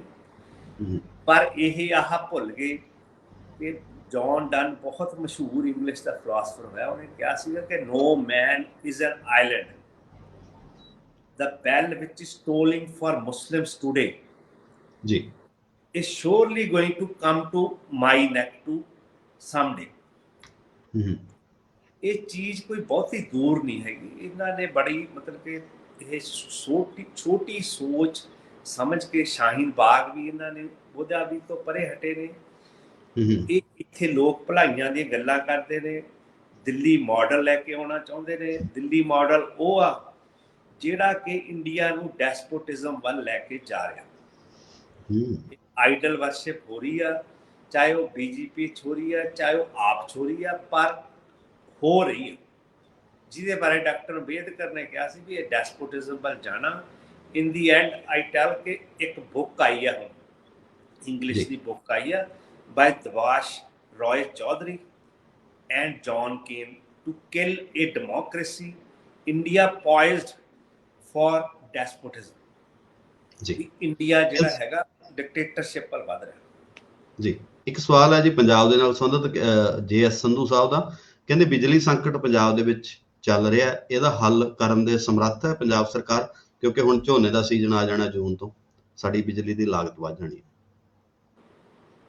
ਹਜੇ ਤਾਂ ਲੰਮੇ ਕੱਟ ਲੱਗ ਰਹੇ। ਇਵਨ ਮਤਲਬ ਕਿ ਜਿਹੜਾ ਇਹਨਾਂ ਦੀ ਮਿਸਮੈਨੇਜਮੈਂਟ ਆ ਨੇ, ਜਿਹੜੀਆਂ ਫ੍ਰੀ ਬੀਸ ਵੰਡੀਆਂ ਨੇ, ਉਹਦੇ ਨਾਲ ਪਾਵਰ ਕਾਰਪੋਰੇਸ਼ਨ ਜਿਹੜੀ ਹੈਗੀ ਆ ਉਹ ਬੈਂਕਰਪਟ ਹੋ ਗਈ। ਉਸ ਦੀ ਜਿਹੜੀ ਘਾਟ ਨੂੰ ਪੂਰਾ ਕਰਨ ਲਈ ਪ੍ਰਾਈਵੇਟ ਪਲੇਅਰਸ ਪਾਵਰ ਸੈਕਟਰ 'ਚ ਆ ਗਏ। ਡੈਮ ਸੇਫਟੀ ਐਕਟ ਬਣ ਗਿਆ, ਜਿਹਦੇ ਨਾਲ ਕਿ ਭਾਖੜਾ ਬਿਆਸ ਮੈਨੇਜਮੈਂਟ ਕੋਲੇ ਜਿੰਨੀ ਬਿਜਲੀ ਆ, ਜੇ ਉਹ ਪੰਜਾਬ ਦੇ ਕੰਟਰੋਲ 'ਚ ਹੋਵੇ ਤਾਂ ਆਪਾਂ ਨੂੰ ਇੱਦਾਂ ਦੇ ਸੰਕਟ ਨਾ ਦੇਖਣੇ ਪੈਣ, ਨਾ ਕੋਲੇ ਤੇ ਸਾਨੂੰ ਡਿਪੈਂਡੈਂਸੀ ਹੋਣੀ ਪਏ, ਜਿਹਦੇ ਕਰਕੇ ਪਾਵਰ ਸੈਕਟਰ ਵਿੱਚ ਹੁਣ ਘਾਟ ਆਈ ਹੋਈ ਆ। ਕੋਲਾ ਜਿਹੜਾ ਸਾਰਿਆਂ ਨਾਲੋਂ ਦੁਨੀਆ ਦਾ ਕਲਾਈਮੇਟ ਨੂੰ ਡੈਮੇਜ ਕਰਨ ਵਾਲਾ ਇੱਕ ਸਬਸਟੈਂਸ ਮੰਨਿਆ ਜਾਂਦਾ, ਉਸ ਚੀਜ਼ ਤੇ ਹੀ ਸਾਰਾ ਕੁਝ ਪੰਜਾਬ ਦਾ ਆਧਾਰਿਤ ਆ ਜੀ। ਉਹ ਤਾਂ ਆਪਾਂ ਖਰੀਦ ਕੇ ਲਿਆ ਰਹੇ ਹਾਂ, ਤੇ ਜਿਹੜਾ ਆਪਣੇ ਕੋਲੇ ਕੁਦਰਤੀ ਸੋਮਾ ਬਿਜਲੀ ਪੈਦਾ ਕਰਨ ਵਾਲਾ ਉਹ ਆਪਾਂ ਦੂਜੀਆਂ ਸਟੇਟਾਂ ਨੂੰ ਭੇਜ ਰਹੇ ਹਾਂ। ਜਿਹੜੇ ਦਰਿਆਈ ਪਾਣੀ ਆ ਸਾਡੀ ਬਿਜਲੀ ਭਾਖੜੇ ਤੋਂ ਦਿੱਲੀ ਵੀ ਜਾਂਦੀ ਆ, ਹਰਿਆਣੇ ਵੀ ਜਾਂਦੀ ਆ। ਇਸ ਕਰਕੇ ਪੰਜਾਬ ਦੇ ਵਿੱਚ ਜਿਹੜੀਆਂ ਭਰਤੀਆਂ ਹੋਈਆਂ ਵਿਧਾਨ ਸਭਾ ਦੇ ਵਿੱਚ, ਜਿਹਦਾ ਰੌਲਾ ਹੁਣ ਕਾਫੀ ਚੱਲ ਪਿਆ ਹੈ, ਤੇ ਪੰਜਾਬ ਵਿਧਾਨ ਸਭਾ ਦੇ ਸਪੀਕਰ ਨੇ ਕਿਹਾ ਕਿ ਇਹਦੀ ਜਾਂਚ ਹੋਊਗੀ, ਉਹਦੇ ਬਾਰੇ ਤੁਹਾਡਾ ਕੀ ਵਿਊ ਹੈ? ਮੇਰੇ ਖਿਆਲ ਜਿਹੜੇ ਪ੍ਰੈਜ਼ੈਂਟ ਸਪੀਕਰ ਨੇ ਪਹਿਲੇ ਵੀ ਐਮਐਲਏ ਰਹੇ 5 ਸਾਲ। ਬਿਲਕੁਲ। ਉਦੋਂ ਤਾਂ ਇਹਨਾਂ ਨੇ ਕਦੀ ਵਿਧਾਨ ਸਭਾ 'ਚ ਇਸ਼ੂ ਉਠਾਇਆ ਨਹੀਂ, ਜਾਂ ਕੋਈ ਇਸ ਤਰ੍ਹਾਂ ਦੀ ਹੁੰਦੀ ਇਹਨਾਂ ਵੱਲੋਂ ਇਹ ਇਸ਼ੂ ਉਠਾਇਆ ਗਿਆ। ਚੰਗੀ ਗੱਲ ਆ ਕਿ ਇਹਨਾਂ ਨੂੰ ਹੁਣ ਇਸ ਚੀਜ਼ ਬਾਰੇ ਅਹਿਸਾਸ ਹੋਇਆ ਵੀ ਸ਼ਾਇਦ ਸਮਥਿੰਗ ਇਜ਼ ਵੈਰੀ ਫਿਸ਼ੀ, ਪਰ ਕੰਕਰੀਟ ਇਹਨਾਂ ਨੂੰ ਬਾਹਰ ਲੈ ਕੇ ਆਉਣਾ। ਇਹ ਕਹਿੰਦੇ ਵੀ ਇਹਦੀ ਜਾਂਚ ਹੋਊਗੀ। ਉਹ ਜਾਂਚ ਤਾਂ ਇੱਥੇ ਅੱਜ ਤੱਕ ਤਾਂ ਇਹ ਬਗਰਾੜੀ ਜਿੱਥੇ ਗੁਰੂ ਸਾਹਿਬ ਨੂੰ ਰੋਲਤਾ ਇਹਨਾਂ ਨੇ ਸੜਕਾਂ ਤੇ, ਉਹ ਨਹੀਂ ਹਜੇ ਤੱਕ 8 ਸਾਲਾਂ ਜਾਂਚ ਪੂਰੀ ਹੋਈ। ਤਾਂ ਫਿਰ ਇਹ ਜਾਂਚਾਂ ਤਾਂ ਫਿਰ ਅਗਲੀ ਸਰਕਾਰਾਂ 'ਚ ਦੇਖਾਂਗੇ, ਉਦੋਂ ਨੂੰ ਕੁਝ ਹੋਰ ਬਦਲ ਜਾਂਦਾ ਜੀ। ਜਾਂ ਤਾਂ ਤੁਸੀਂ ਫੈਸਲਾ ਲਓ ਫਿਰ। ਸਹੀ। ਇਹ ਤਾਂ ਕੋਈ ਔਖਾ ਕੰਮ ਨਹੀਂ ਹੈਗਾ। ਤੁਸੀਂ ਉਹ ਕਹਿੰਦੇ ਆ ਵੀ ਉਹਨਾਂ ਕੋਲੇ ਡਿਗਰੀਆਂ ਗਲਤ ਨੇ, ਜਾਲੀ ਡਿਗਰੀਆਂ ਨੇ, ਪੰਜਾਬ ਦੇ ਨੇ, ਹੁਣੇ ਕਢਾ ਕੇ ਰੈਕਟ ਦੇਖ ਲਓ। ਮੈਂ ਤੁਹਾਨੂੰ ਦੱਸਦਾ, ਮੇਰੇ ਤੇ ਜਦੋਂ ਕੇਸ ਚੱਲਦਾ ਸੀ ਨਾ ਯੂਐਸ ਦੇ ਵਿੱਚ ਐਕਸਟ੍ਰੈਡੀਸ਼ਨ ਦਾ, ਜਿਹੜੀ ਮੇਰੀ ਸਰਕਾਰੀ ਵਕੀਲ ਸੀ ਜੂਡੀ ਰਸਲ, ਸ਼ੀ ਵਾਸ ਅਪਾਇੰਟਡ ਐਜ਼ ਸਪੈਸ਼ਲ ਪ੍ਰੋਸੀਕਿਊਟਰ, ਕਿ ਤੂੰ ਯੂਐਸ ਗਵਰਨਮੈਂਟ ਵੱਲੋਂ ਉਹਦੀ ਡਿਊਟੀ ਸੀ, ਉਹਨੇ ਇੰਡੀਅਨ ਗਵਰਨਮੈਂਟ ਦਾ ਕੇਸ ਪਲੀਡ ਕਰਨਾ ਸੀ। ਉਹਨੇ ਇਸੇ ਤਰ੍ਹਾਂ ਜਦੋਂ ਸਾਡਾ ਕੇਸ ਮੇਰਾ ਚੱਲਣ ਲੱਗਿਆ, ਉਹਨੇ ਕਿਹਾ ਵੀ ਮੈਨੂੰ ਮਾਰਨ ਦੀਆਂ ਧਮਕੀਆਂ ਆ ਰਹੀਆਂ। ਉਹਨੇ ਚਿੱਠੀਆਂ ਕਹਿੰਦੀ ਮੇਰੇ ਕੋਲ ਆਉਂਦੀਆਂ, ਉਹ ਐਂ ਜੱਜ ਨੂੰ ਉਹਨੇ ਕਿਹਾ ਵੀ ਚਿੱਠੀਆਂ ਆ ਰਹੀਆਂ, ਜੱਜ ਨੂੰ ਵੀ ਚਿੱਠੀ ਚਲੀ ਗਈ, ਉਹਨੇ ਕਿਹਾ ਮੈਨੂੰ ਵੀ ਆ ਰਹੀ ਹੈ। ਦੋਨਾਂ ਜਿਹੜੀਆਂ ਚਿੱਠੀਆਂ ਸੀਗੀਆਂ ਉਹ ਇੱਕ ਬਹੁਤ ਪੁਰਾਣਾ ਜਿਹੜੇ ਫੇਜ਼ ਆਊਟ ਹੋ ਚੁੱਕੇ ਸੀਗੇ ਉਹ ਟਾਈਪਰਾਈਟਰ ਜੀ, ਉਹਨਾਂ ਨਾਲ ਉਹਦੇ ਤੇ ਐਡਰੈਸ ਲਿਖਿਆ ਹੋਇਆ ਸੀ। ਬਾਕੀ ਜਿਹੜੇ ਅੰਦਰ ਵਰਡ ਸੀ ਮਾਰਨ ਵਾਲੇ ਉਹ ਪੇਸਟ ਕੀਤੇ ਹੋਏ ਸੀ। ਸਾਡੇ ਤੇ ਦਬਾਅ ਵਧਾਤਾ ਸਰਕਾਰ ਨੇ, ਬਹੁਤ ਮਤਲਬ ਕਿ ਤੰਗ ਕੀਤਾ ਵਕੀਲਾਂ ਨੇ। ਆਈ ਹੈਡ ਵੈਰੀ ਪਾਵਰਫੁਲ ਵਕੀਲ, ਰੌਲਾ ਪੈ ਗਿਆ। ਉਹਨੂੰ ਅਟਰਨੀ ਨੂੰ ਇਹਨਾਂ ਨੇ ਮੂਵ ਕਰਤਾ ਹਿਲਟਨ ਹੋਟਲ 'ਚ, ਵੀ ਘਰੇ ਖਤਰਾ ਹੈ। ਉੱਥੇ ਵੀ ਉਹਨੇ ਰੌਲਾ ਪਾ ਲਿਆ ਕਿ ਮੈਨੂੰ ਡੈਥ ਥ੍ਰੈਟਸ ਆਈਆਂ ਨੇ, ਜਦ ਕਿ ਉਹਦੀ ਸਿਕਿਉਰਿਟੀ ਤੇ ਸੀਕਰਟ ਸਰਵਿਸ ਬੈਠੀ ਸੀ। FBI ਨੂੰ ਇਹਨੂੰ ਉਹਦਾ ਕਵਰਸ ਦਿੱਤਾ ਹੋਇਆ ਸੀ ਪੂਰਾ ਸਿਕਿਉਰਿਟੀ ਦਾ। ਉਹਨਾਂ ਨੂੰ ਸ਼ੱਕ ਪੈ ਗਿਆ, ਯਾਰ ਅਸੀਂ ਇੱਥੇ ਬੈਠੇ ਹਾਂ, ਸਾਡੇ ਹੁੰਦੇ ਇੱਥੇ ਥੱਲੇ ਚਿੱਠੀ ਇਹਦੇ ਹੋਟਲ ਰੂਮ 'ਚ ਕੌਣ ਸੁੱਟ ਗਿਆ। ਉਹਨਾਂ ਨੇ ਚੈੱਕ ਕੀਤਾ ਉਹਦਾ। ਚਲੋ ਮੁੱਕਦੀ ਗੱਲ ਇਹ ਹੈ ਕਿ ਜਦੋਂ ਤਫਤੀਸ਼ ਹੋਈ, ਕਿਉਂਕਿ ਉੱਥੇ ਐਂ ਤਾਂ ਜਾ ਕੇ ਬੰਦੇ ਨੂੰ ਫੜ ਨਹੀਂ ਸਕਦੇ, ਉਹ ਵੀ ਇੱਕ ਸਪੈਸ਼ਲ ਪ੍ਰੋਸੀਕਿਊਟਰ ਜੀ, ਉਹਨਾਂ ਨੇ ਤਫਤੀਸ਼ ਕੀਤੀ। ਉਹਨਾਂ ਨੇ ਉਹਦੀ ਜਿਹੜੀ ਜੌਬ ਐਪਲੀਕੇਸ਼ਨ ਸੀ ਉਹ ਚੈੱਕ ਕੀਤੀ। ਉਹ ਜਿਹੜੀ ਜੌਬ ਐਪਲੀਕੇਸ਼ਨ ਸੀਗੀ, ਜਿਹੜੀ ਉਹਦੇ ਤੇ ਟਾਈਪ ਰਾਈਟਿੰਗ ਹੋਈ ਸੀ, ਉਹ ਜਿਹੜੀ ਚਿੱਠੀ ਉਹ ਕਲੇਮ ਕਰ ਰਹੀ ਸੀ ਡੈਥ ਥ੍ਰੈਟ ਵਾਲੀ, ਉਹਦੇ ਨਾਲ ਮਿਲ ਗਈ। ਉਹਨਾਂ ਨੇ ਵਾਰੰਟ ਲੈ ਕੇ ਉਹਦੇ ਘਰ ਤੇ ਛਾਪਾ ਮਾਰਿਆ, ਉੱਥੋਂ ਉਹਨਾਂ ਨੂੰ ਟਾਈਪਰਾਈਟਰ ਵੀ ਮਿਲ ਗਿਆ। ਫਿਰ ਉਹਨਾਂ ਨੇ ਹੈਂਡਬੈਗ ਦਾ ਲਿਆ ਆਪਣਾ ਪਰਮਿਸ਼ਨ ਲਈ ਕੋਰਟ ਤੋਂ, ਉਹਦੇ ਵਿੱਚ ਹੋਰ ਚਿੱਠੀਆਂ ਸੀਗੀਆਂ। Then she pleaded guilty. ਉਹਨੇ ਕਿਹਾ ਵੀ ਮੈਨੂੰ ਦਿਮਾਗੀ ਸੰਤੁਲਨ ਸੀ। ਉਹਦਾ ਦਿਮਾਗੀ ਸੰਤੁਲਨ ਖਰਾਬ ਨਹੀਂ ਸੀਗਾ। She was in collusion with the Indian government. Okay. ਆਹ ਚੀਜ਼ ਜੇ ਕੁਲਤਾਰ ਸਿੰਘ ਸੰਧਵਾ ਹੋਣੀ ਚਾਹੁੰਦੇ ਨੇ ਤਾਂ ਕਢਾ ਲਓ ਐਪਲੀਕੇਸ਼ਨ, ਤਾਂ ਕੋਈ ਬਹੁਤੀ ਵੱਡੀ ਗੱਲ ਨਹੀਂ ਜੀ। ਇੱਕ ਸਵਾਲ ਆ ਗਿਆ ਜੀ, ਕਹਿੰਦੇ ਪੰਚਾਇਤੀ ਜ਼ਮੀਨਾਂ ਜਿਹੜੀਆਂ ਨੱਪੀਆਂ ਹੋਈਆਂ ਨੇ ਲੋਕਾਂ ਨੇ ਤੇ ਲੀਡਰਾਂ ਨੇ, ਤੁਹਾਡੇ ਵਿਚਾਰੇ ਤੇ ਕੀ ਹੈ? ਮਤਲਬ ਕਿ ਇਹ ਕਹਿੰਦੇ ਆ ਵੀ ਸਾਡਾ ਕਾਫੀ ਕਈ ਹਜ਼ਾਰ ਕਰੋੜ ਦਾ ਸਰਮਾਇਆ ਨੱਪਿਆ ਹੋਇਆ। ਆਈ ਥਿੰਕ ਕੱਲ ਇਹਨਾਂ ਨੇ 29 ਏਕੜ ਜਿਹੜੇ ਹੈਗੇ ਆ ਨਿਊ ਚੰਡੀਗੜ੍ਹ ਚੋਂ ਆਪ ਜਾ ਕੇ ਮਿਨਿਸਟਰ ਨੇ ਪੰਚਾਇਤੀ ਰਾਜ ਜਿਹੜੇ ਨੇ ਖਾਲੀ ਕਰਵਾਏ ਨੇ, ਟਰੈਕਟਰਾਂ ਨਾਲ ਵਹਾਏ ਨਹੀਂ। ਤਾਂ ਮੇਰਾ ਖਿਆਲ ਇਹਨਾਂ ਨੂੰ ਇਸ ਵੱਲ ਇਸ ਸਟੈਪ ਚੱਕਣੇ ਚਾਹੀਦੇ ਆ। ਐਂ ਤਾਂ SGPC ਕੋਲੇ 13,000 ਏਕੜ ਜ਼ਮੀਨ ਆ, 9,000 ਪੰਜਾਬ 'ਚ ਆ, ਬਾਕੀ ਜ਼ਮੀਨ ਜਿਹੜੀ ਹੈਗੀ ਆ ਉਹ ਹਰਿਆਣੇ 'ਚ ਜੀ। ਗਿੱਲ ਸਾਹਿਬ, ਜਿਹੜੀ ਜ਼ਮੀਨ ਕੱਲ ਛਡਵਾਈ ਗਈ ਹੈ ਨਾ, ਉਹਦੇ ਤੇ ਇੱਕ ਚਰਚਾ ਹੋਰ ਵੀ ਚੱਲ ਪਈ ਹੈ ਕਿ ਜਿਹੜੇ ਕੈਪਟਨ ਦੀ ਜ਼ਮੀਨ ਆ ਉਹ ਵੀ ਆਮ ਆਦਮੀ ਪਾਰਟੀ ਦੇ ਨੇੜੇ ਹੁੰਦਾ ਸੀ, ਹੁਣ ਦੂਰ ਹੋ ਗਿਆ। ਕਹਿੰਦੇ ਐਕਸ਼ਨ ਤਾਂ ਲਿਆ ਗਿਆ। ਪਤਾ ਨਹੀਂ ਗੱਲ ਕਿੰਨੀ ਸੱਚੀ ਹੈ, ਕਿਉਂਕਿ ਹਜੇ ਫੈਕਟਸ ਆਉਣੇ ਬਾਕੀ ਨੇ। ਮੈਨੂੰ ਇਹਦੇ ਬਾਰੇ ਪਤਾ ਨਹੀਂ ਹੈ, ਪਰ ਕੋਈ ਕੈਪਟਨ ਹੈਗਾ, ਸੋਸ਼ਲ ਮੀਡੀਆ ਤੇ ਗੱਲ ਘੁੰਮਦੀ ਸੀ। ਹਾਂ, ਕੈਪਟਨ ਹੈਗਾ। ਉਸੇ ਦੀ ਮੈਂ ਜਿਵੇਂ SGPC ਦਾ ਦੱਸ ਰਿਹਾ ਸੀ ਨਾ, ਅੱਜ ਸਾਰਾ ਵੱਡੀ ਜੇ ਲਿਟੀਗੈਂਟ ਆ ਤਾਂ SGPC ਹੈ, ਕਿਉਂਕਿ ਇਹਦੀਆਂ 3300 ਤੋਂ ਉੱਤੇ ਏਕੜ ਜ਼ਮੀਨ ਨੱਪੀ ਹੋਈ ਆ। ਸਹੀ। ਇਸ ਲਈ ਗਵਰਨਮੈਂਟ ਨੂੰ ਇਹਦੇ ਬਾਰੇ ਤਾਂ ਆਈ ਥਿੰਕ ਕਿ ਆਪਣੇ ਬਹੁਤ ਬੇਜ਼ਮੀਨੇ ਹੈਗੇ ਨੇ ਪੰਜਾਬ 'ਚ, ਉਹਨਾਂ ਨਾਲ ਪੰਚਾਇਤੀ ਜ਼ਮੀਨ ਤੋਂ ਕੋਆਪਰੇਟਿਵ ਫਾਰਮਿੰਗ ਦਾ ਮੁੱਢ ਸੰਗਰੂਰ ਵਿੱਚ ਬੰਨਿਆ ਗਿਆ ਹੈਗਾ। ਜਿਹੜੇ ਵਿਚਾਰੇ ਸ਼ਡਿਊਲ ਕਾਸਟ ਨੇ ਉਹ ਜ਼ਮੀਨ ਲਈ ਆ, ਉਹ ਰਲ ਕੇ ਖੇਤੀ ਕਰਦੇ ਆ ਸਹੀ, ਜਿਹੜਾ ਕਿ ਬੜਾ ਵਧੀਆ ਮਾਡਲ ਆ। ਬਿਲਕੁਲ ਉਹਨਾਂ ਨੇ ਕਾਫੀ ਸੰਘਰਸ਼ਵਾਦ ਉਹ ਹਾਸਲ ਕੀਤਾ ਜੀ, ਔਰ ਇਹ ਹੋਵੇ ਤਾਂ ਚੰਗੀ ਗੱਲ ਆ। ਹਾਂ, ਜੇ ਰਲ ਕੇ ਹੁਣ ਜਿਹੜੇ ਛੋਟੇ ਫਾਰਮਰਸ ਨੇ, ਮੈਂ ਇਹ ਤੁਹਾਨੂੰ ਪਿਛਲੀ ਵਾਰੀ ਵੀ ਮੈਂ ਗੱਲ ਜ਼ਿਕਰ ਕੀਤਾ ਸੀ ਵੀ ਜਿਹੜੀ ਵੱਡੀ ਗੱਲ ਜਿਹੜੀ ਡੈਮ ਸੇਫਟੀ ਐਕਟ ਬਾਰੇ ਨਾ, ਰਕੇਸ਼ ਟਕਾਇਤ ਨੇ ਬੜਾ ਸਟਰੋਂਗ ਵਰਡਡ ਸਟੇਟਮੈਂਟ ਦਿੱਤੀ ਆ ਕਿ ਇਹ ਬੜਾ ਐਂਟੀ ਡੈਮੋਕ੍ਰੈਟਿਕ ਬਿੱਲ ਆ, ਐਕਟ ਆ। ਪੰਜਾਬ ਦਾ ਇੱਕ ਵੀ ਕਿਸਾਨ ਲੀਡਰ ਇਸ ਬਾਰੇ ਬੋਲਿਆ ਨਹੀਂ। ਉਹ ਮਤਲਬ ਕਿ ਇੰਨੇ ਅਵੇਸਲੇ ਨੇ, ਉਹ ਦਿੱਲੀ ਤੋਂ ਪਤਾ ਨਹੀਂ ਸੋਚਦੇ ਵੀ ਅਸੀਂ ਤਾਂ ਜੰਗ ਜਿੱਤ ਲਈ, ਹੁਣ ਕੋਈ ਗੱਲ ਨਹੀਂ, ਜੰਗ ਤੇ ਲਾਗੂ ਤਾਂ ਕਿਤੇ ਹੋਈ ਨਹੀਂ ਜੰਗ। ਸਹੀ, ਗਿੱਲ ਸਾਹਿਬ ਬਹੁਤ ਮਿਹਰਬਾਨੀ, ਅਗਲੇ ਹਫਤੇ ਅਸੀਂ ਫੇਰ ਜੁੜਾਂਗੇ ਔਰ ਕੀਮਤੀ ਵਿਚਾਰਾਂ ਦੀ ਸਾਂਝ ਤੁਹਾਡੇ ਨਾਲ ਫੇਰ ਪਾਵਾਂਗੇ। Thank you. Ranjit Singh cookie Gill ਹੋਰਾਂ ਦੇ ਨਾਲ ਦੋਸਤੋ ਗੱਲਬਾਤ ਚੱਲਦੀ ਸੀ। ਹਫਤੇ ਦੇ ਵਿੱਚ ਅਸੀਂ ਇੱਕ ਦਿਨ ਇਹਨਾਂ ਦੇ ਨਾਲ ਗੱਲਬਾਤ ਕਰਦੇ ਹੁੰਦੇ ਹਾਂ। ਤੁਸੀਂ ਕਿਸੇ ਵੀ ਧਿਰ ਦੇ ਨਾਲ ਜੁੜੇ ਹੋ, ਬਸ ਇੱਕ ਵਾਰ ਇਹ ਗੱਲ ਸੁਣ ਜ਼ਰੂਰ ਲਿਆ ਕਰੋ। ਜਿਨ੍ਹਾਂ ਨੇ ਹੁਣ ਤੱਕ ਸੁਣ ਲਈ, ਫਿਰ ਤੁਹਾਨੂੰ ਪਤਾ ਲੱਗ ਗਿਆ ਹੋ ਕਿ ਸਾਧੂ ਖੜਾ ਬਾਜ਼ਾਰ में सब की ही मांगे खैर, काहूं किसी से दोस्ती काहूं किसी से बैर।